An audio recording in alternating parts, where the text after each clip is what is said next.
Hello and a warm welcome to this week's special edition of Africa 360. My name is Kwangu Liwewe. It's that time of the year again on Africa 360 when we reflect on the big news stories of the past 12 months. 2014 has been another busy year on our continent, from the abduction of over 200 schoolgirls in Nigeria to the demise of one of Africa's longest-serving rulers.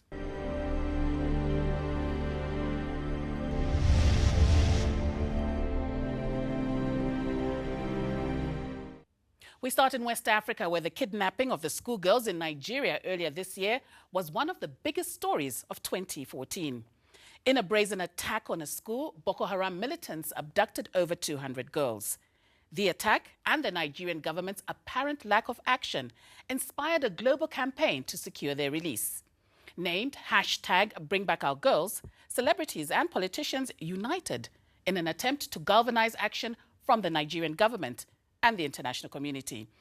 Well, here on 360, we asked our panel of studio guests why there seemed to be a stymied approach from the Nigerian government in dealing with the Boko Haram threat. This is what they had to say. The current threat needs, one, to get the information of who is who and where do they operate from. Okay, how's the links with Al Qaeda taken place? And then this has got to be conducted, as he says, politically. This need to be a political approach of how you deal with these issues. Because if you take the American approach that we are going to smoke you out and then kill you, it's not going to solve the problem. Because the problem is based in the society, in the northern society. So, Adetunji, is there an acceptance, particularly on the part of Boko Haram, to engage in negotiations, engagement with the government, or is it a bridge that has been passed? The military in Nigeria do not really have a counterterrorism experience. So what they've done is to bring out their biggest tanks and try and crush the Boko Haram guys. And what these guys have been able to do is move in cells. So they're very few, but they come in, attack, and they move away. We also took our cameras to the streets of Lagos to hear the views of ordinary Nigerians about the country's security situation.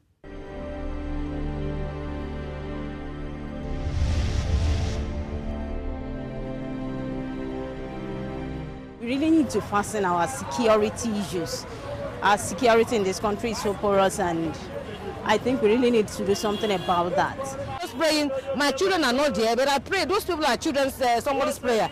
They are God's in heritage. Do you understand? And they're forcing them to change them to Muslim, that they must be Muslim by force. It's not. You know that there's somebody. People are behind them. Their act of kidnapping the schoolgirls and forcing them to marriage is totally forbidden in Islam. Ordinary Nigerians, they're expressing their views about Boko Haram. More worrying is that since the girls disappeared, they have not been found yet. Now, from missing girls in Nigeria to the possibly largest health scare the continent has ever experienced. A rapidly evolving Ebola outbreak sent the continent and the world into panic. The deadly virus outbreak was identified in Guinea in March, and it then quickly spread to neighboring Liberia, Sierra Leone, as well as Nigeria. Thousands have since died from the virus. As international aid efforts intensified, other regions on the continent, including Southern Africa, were on high alert amidst the panic. Here in South Africa, we've already been screening people using the thermal scanners. We've already selected hospitals here that we are busy preparing in case, just in case, there's any patient who has got Ebola. It's not going to go to any hospital. We've already selected the hospital, we are busy preparing them. And each of the countries here is going to do so. We also took the discussion to our studios to discuss the Ebola virus and what could have triggered it off. Do we expect to see more action on the ground in these affected areas? We do expect to see much more action on the ground. In each of these, in each of the three sets of countries, those countries where Ebola transmission has occurred, those countries that are bordering member states, as well as all member states, the committee set forward a series of recommendations for each of these countries to follow. And there are very concrete recommendations to address the outbreak and prevent it from spreading internationally. Dr. Bloomberg, maybe you can come in here. It's been 4 months since the outbreak was first heard of in Guinea, and we've seen it wreak havoc in most of West Africa now. What exactly triggered this one off? Well, I think it started in December in Guinea, and probably started in a bat in a forest, and somebody who went into the forest and either caught a bat or some other animal that was infected, and enjoyed some bushmeat and got infected in the process, and then may have presented at a hospital or in the home setting, got cared for, and in the process transmitted the infection to family members with direct contact. Although the initial response was slow, the good news is the world seems to have heeded the call for help, with massive monetary contributions from donors around the globe. And now back to Nigeria, where the continent was still mulling its collective response to Ebola, a tragedy of another kind struck. 116 people died when the Synagogue Church of All Nations guest house mysteriously collapsed. The church is led by well-known Nigerian televangelist T.B. Joshua. The tragedy exposed deep religious divisions still prevalent on our continent, with some questioning the legitimacy of so-called faith-healing prophets. I put that question to my guests in the studio, and the tension was palpable. And if you look at the system, if you look at the system, right, the system where it is, the way that it is, for me also, one of the main attributes of a cult there is, you know, the holy water that people buy. They sell it for $50. Just a bottle for $50? A bottle of water, and what does this I think water 500 ml. It's anointed water. Okay. People died in Ghana last year, over 100 people, because they just released a new, refreshed anointing water. That's the wrong information. That's not the wrong information. No. I was there. That's the wrong information. Again, when a lot of people are not sensitive, in the sense that I package water, pray over it. It would cost me X amount of money to be able to put this together, because for health and a lot of purposes. Now, look at what he does. He says this. He has books. He says if you buy 2-3 books, buy 2-3 tapes, they give you one. Why? Because when people get things for free, there's a tendency. But how much is the water? No. The water is How much is the water? Let's talk about the price. No, the water is not sold. That's the water is sold, then you get a DVD, or you get a book. It's the other way around. That's the way it works. It's the other way around. You buy a book, that's what I'm saying. You've not been there, I've been there. No, I've been, people have told me, actually someone wanted to give me the water right now. Fascinating discussion there, and even long after the show aired, the debate continued on social media. Well, do stay with us, because when we come back, one of Africa's longest-serving rulers finally surrenders power amid mass protests.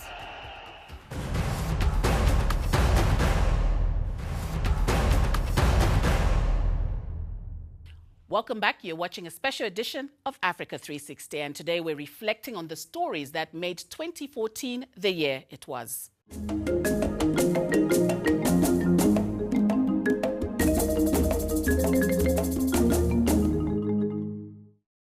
One memorable story was the unceremonious election defeat of Malawi's former president, Joyce Banda, in what was one of the most contested votes in the country's history. Banda lost to her rival and nemesis, Peter Mutharika. I spoke to Joyce Banda after those elections, and although she accepted defeat, it seemed during our discussion that Peter Mutharika's victory did not sit well with her. Now, you were conspicuously not at the inaugural ceremony of President Mutharika. We also didn't see you at the 50th anniversary independence celebrations for Malawi. Why is that so? Yeah, at the inaugural ceremony, remember the decision to confirm President Mutharika president took place at midnight, almost midnight. And on the following day, swearing in took place at the High Court. By that time, I had already been told that all the cars had been taken away and that I needed to leave State House. This I was told by the Chief of Staff. So for me, I prepared to go home. But I also asked, was I invited? Nobody seemed to tell me that I had an invitation. From Malawi to Botswana, although the country is regarded as a shining model for democracy on the continent, its leader, Ian Khama, has consistently been accused of political intolerance and repression. Well, to shed more light on these allegations, I spoke to the leader of Botswana's opposition group, Duma Boko, and he had a full go at President Ian Khama. He has made the party all about himself, and the entire administrative apparatus of the country is now a one-man show. So if one were to describe Botswana in one word at the moment, one would have to call it a monocracy. It's a government of Ian Khama, by him, at best with his cronies, and for himself. That was Duma Boko, leader of the Botswana opposition group, the Umbrella for Democratic Change. And to get President Ian Khama's side of the story, we spoke to Mpho Balopi, who is the General Secretary of the ruling Botswana Democratic Party. This is what he told us. The president of this country has been, not even once, not twice, he has been applauded to be number one in terms of taking care of his people. But people say he's too powerful, and that the courts, even your own party and the legislature, they don't have any authority to hold him to account. That's because of provisions in the Constitution. Therefore, he wields a lot of power. The powers of the president are the same as the first president powers here. I don't know which powers now we are talking about.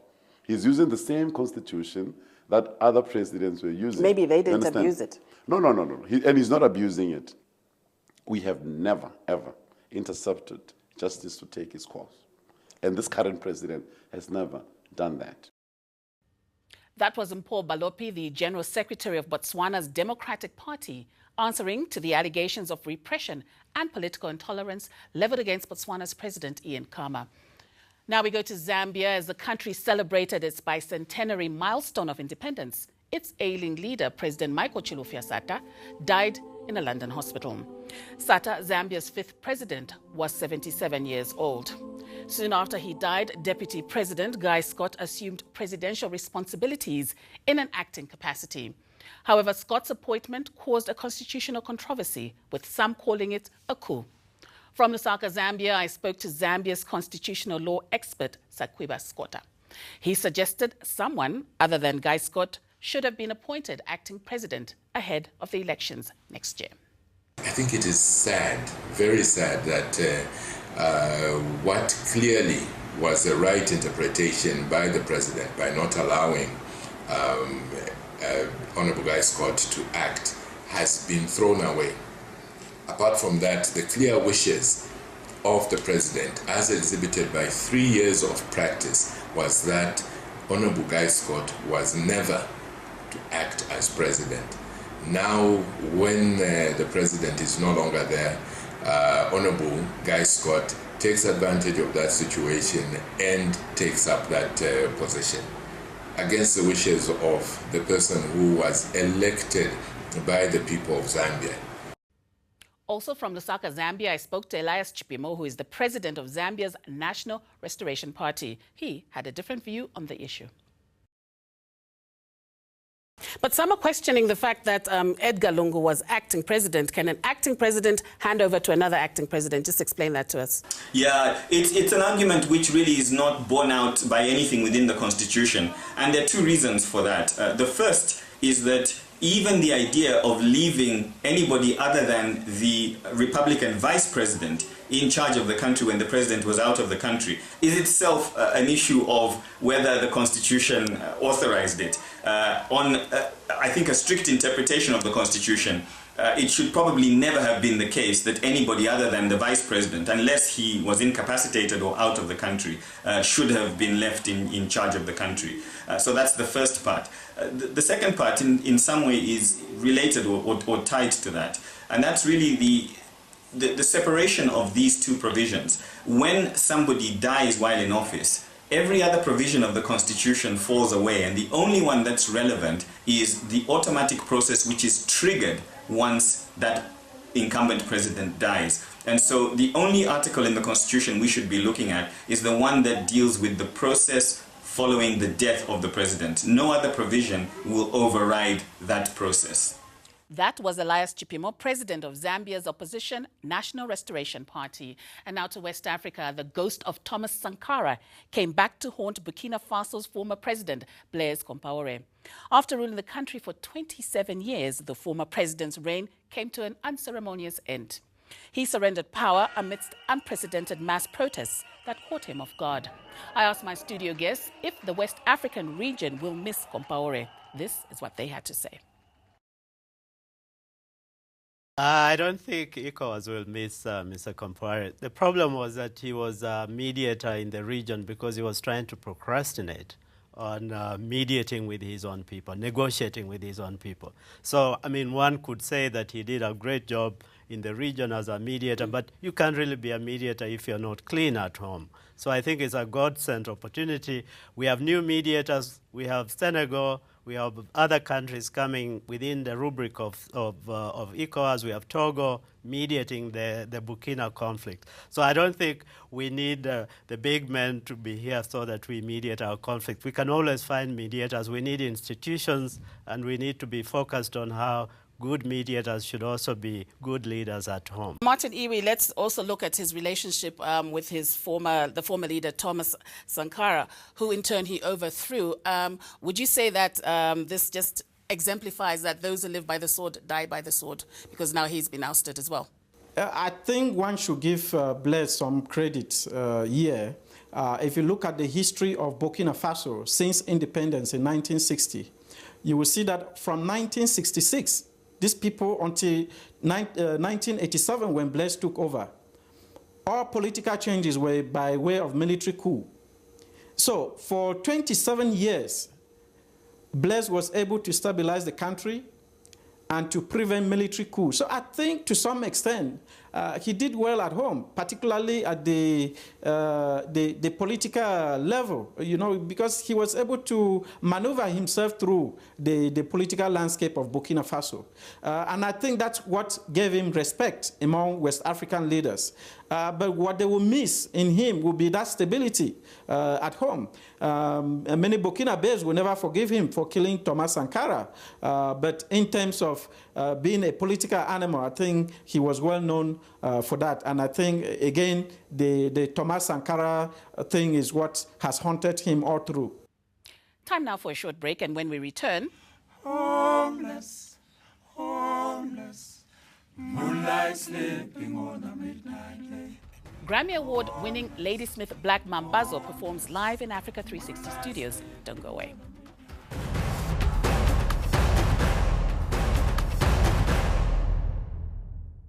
Welcome back. You're watching a special edition of Africa 360.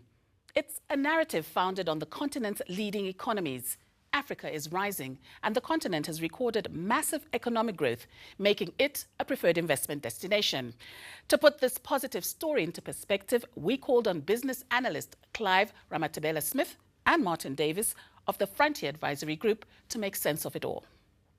It's tough to get around and maybe a little bit expensive, but get into these countries, you know, get a good feel for it on the ground, make some friends, meet people, seek out the opportunity, and then come back with an idea and implement it. Where's Clive flying to? Certainly the Ivory Coast is one of the areas I like the most. I do like the story of Ghana and Accra. It's a very nice place there. I've been and I enjoyed it, and I think it's much easier. But then you land in Lagos, and then the lights go out for some reason for an hour at the airport, and you can't get free. And those things make me think, geez, you know, you're running a whole stock exchange, or you're running a trade, and then your lights go off for some reason, and then you can't continue to do business for an hour, which could kill me for somebody who trades on a day-to-day basis. I'm an intraday trader. Let's hope the continent will continue to grow even further to lure much-needed investment. Now, as the continent experienced economic transformation, here at Africa 360, we had a transformation of our own. After being with the show for almost 6 years, our former colleague Chris Maroleng decided it was time for him to move on. But before he stepped out of the studio, I spoke to him about his experiences as the host of Africa 360. This week we're coming to you from Addis Ababa, the capital of Ethiopia. Welcome back. If you've just joined us, we're coming to you from Juba, the capital of South Sudan. We're coming to you from Harare in Zimbabwe. We come to you from New York City as global leaders are gathered for the 68th United Nations General Assembly. I'm in Tahrir Square here in Cairo in Egypt, in a place that has come to symbolize the People's Revolution in Egypt. Can you pinpoint at least one or two places that you went to initially and then went back later, and tell us if you saw any changes, whether they were political or economic or social changes? I think Rwanda for me is the most striking, because I initially remember going to Rwanda for the very first time, and that was shortly after the genocide that had occurred there. And it was really a country that was recovering from a very traumatic experience. And now we can say that it's risen from the ashes, almost like a phoenix. So for me, I think Rwanda, in many ways, is a microcosm of the potential that Africa has. And you know, as much as we've celebrated the unique opportunities and the successes that we've had in Africa, unfortunately, we've also had to report on some of those, the negative aspects of the continent. I think one of the places that I've been to several times that's disappointed me the most has been South Sudan. That was our former colleague Chris Marolang sharing his experiences of traveling throughout the continent and showing you Africa like you'd never seen it before.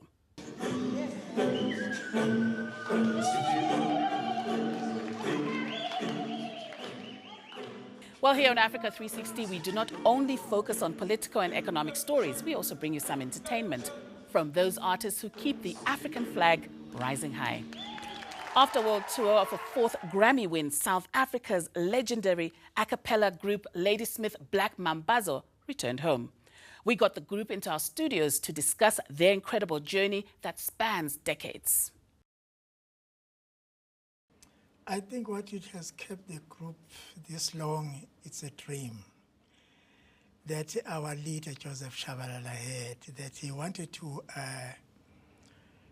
make this music better and polishing it. So after he was struggling to put the voices together and make the music sweeter as he wanted, he had a problem, but he had a dream when he was asleep. He was dreaming of those people who were singing for him. So they taught him how to blend the voices and also to mix the singing with the dancing. So it was something very challenging. So when he came to me in 1969, he came with his brother. I was with my brother and one of my cousins. Because he left the group that he had that time, they said his teaching was too difficult. So he explained to me what kind of singing he was looking for. So we said, okay, we are going to make a history. We are going to do this no matter what. And indeed, you have made history, But having given 50 years of your life to his dream, to the music, surely along the way you've had to make some personal sacrifices. Abednego? Yes, it comes with some sacrifices. Sometimes when we are away from home, something happens at home. But you have to stick to the music and pursue your dream. And the family sometimes, they don't want us to go away for a long time, but because we are dedicated to this, we have to sacrifice. But it's just for a good cause, because now here we are. All of these years we're still here. And that dedication has indeed paid off. You've just come home with your 4th Grammy Award, and this is one of many accolades on the list. What does this latest honor mean for you now, 50 years into this journey? It means a lot. You know, when you getting the Grammy, the first one and the second one, you said, wow. And the third one, now the 4th one, we said, wow. And then this is very important because the songs that is in this album that won this Grammy are the people's choice. So that makes us so humble and so happy. Homeless, homeless, moonlight sleeping on a midnight lake. And we are homeless, homeless, moonlight sleeping on a midnight lake. And on that musical note, it brings us to the end of this special edition of Africa 360. Those were just some of the top stories of 2014 that we covered here on the show. From all of us here at Africa 360, we would like to wish you a happy and prosperous 2015. And as always, we welcome your views and suggestions on topics you'd like us to cover. You can join the debate by going to our Facebook page or tweet us your views at Africa360_ENCA. You can also send us an email to africa360@enca.com. So until we meet again in 2015, it's goodbye for now.